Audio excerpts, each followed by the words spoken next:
Earlier, there were only two giants in the premium smartphone market, Apple and Samsung, who had created a very strong monopoly in smartphone market. But then came their biggest competitor, OnePlus, who just grabbed 40% market share in 3 years, leaving both brands behind by introducing new innovations and creating a very strong brand image. But what happened that this company, which started 10 years ago and reached the peak of success, slowly began losing its market loyalty? Why its founder had to leave the company, and why now OnePlus is being called a copy of Oppo? Let's find out all the details. So friends, OnePlus co-founder Carl Pei. During his studies in 2010, he started working at Nokia. After working there for 3 months, he left the company. And after that, he joined Oppo. During this time, he saw many smartphones and understood their features. However, he couldn't find 100% satisfaction with any smartphone. He also noticed that if a phone had a good design, it lacked in features, and if it had good features, the design wasn't great.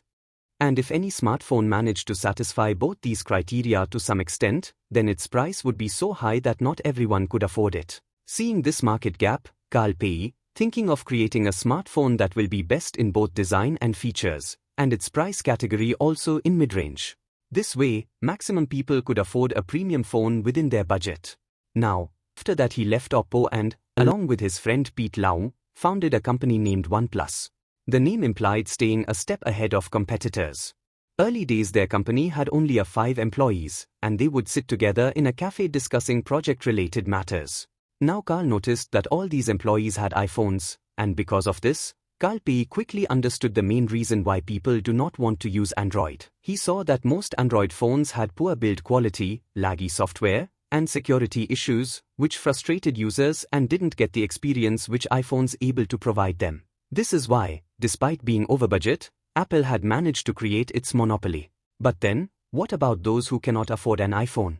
After realizing that Carl Pei aimed to deliver a very sleek design and an excellent user experience similar to iPhones, but at a better price in Android, and after few strategies and market research, they decided to keep their entire business online instead of offline.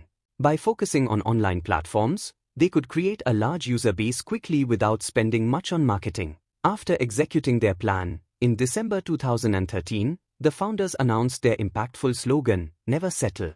And after that they also created an online community where people could access OnePlus news and forums. However, at that time, the company had not yet launched any smartphones. But still, a large number of people started joining their community because somehow, people had the idea that the company was creating revolutionary products.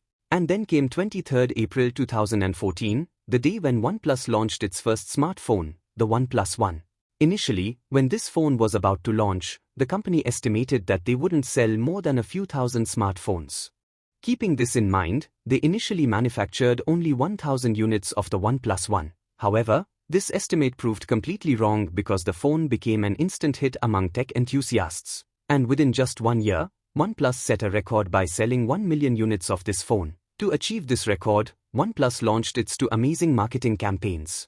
The first campaign allowed people to buy the phone only if a friend or a relative referred them, and the second campaign, called Smash the Past, in OnePlus encouraged users to break their old phones, record that video, and upload it on social media. In return, OnePlus offered their brand new OnePlus One smartphone for just $1. These campaigns became so viral that within just 1 week, 140,000 people smashed their phones and uploaded the videos on social media. This way, OnePlus' first phone became a huge success. After such a big success, OnePlus became overconfident and immediately started planning for their second smartphone. And they made a mistake, forgetting to provide an excellent user experience. And this caused huge damage to the company's reputation. And reason is for their OnePlus 2 model, they chose the Snapdragon 800 series processor, which already had heating issues. The company thought they could solve the heating issues problems through software optimization. So on 28 July 2015, OnePlus 2 was launched, and nearly 2 million people pre-ordered it. However, those who bought this phone started facing heating issues, fingerprint sensor problems, SIM selection issues, and many other problems. Because of these issues, OnePlus 2 completely flopped. After this failure, OnePlus decided to enter the budget phone segment to create a larger user base.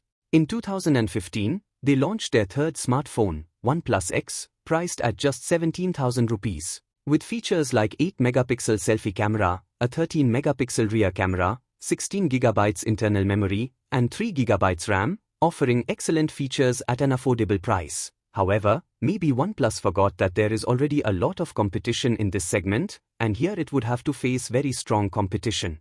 After facing failure like OnePlus 2, and now OnePlus X had failed. After two big failures, OnePlus realized that people weren't interested in low-budget phones, but their demand was for premium phones at mid-range prices. So before making their next phone, OnePlus took feedback from their community, removed all their problems, and finally on 14 June 2016, OnePlus launched their fourth smartphone again in the premium segment. This was OnePlus 3, which had many excellent features like Android Marshmallow-based Oxygen OS software, dash charging, a 3000 mAh battery, 6GB RAM, 64GB internal space, and a high-quality camera. Several excellent features were included in this phone, priced at 27,999 rupees, making it an instant hit in the market. Following this success, the company launched the OnePlus 3T, which also gained popularity due to its high quality and because of its design and features. People started to compare this to phones like Google Pixel and iPhone 7. Now OnePlus started to understand that its users expect premium phones from OnePlus at mid-range prices,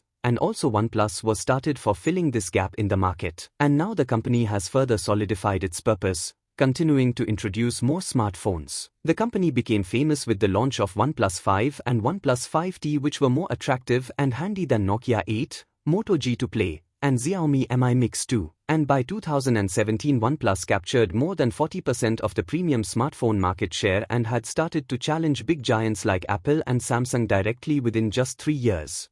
The company was performing quite well until the pandemic hit, causing their sales to decline like other brands. To increase sales, they decided to launch another budget phone in the premium segment, allowing maximum people to buy. And with strategy, they launched the OnePlus Note in 2020, which was successful in earning profits.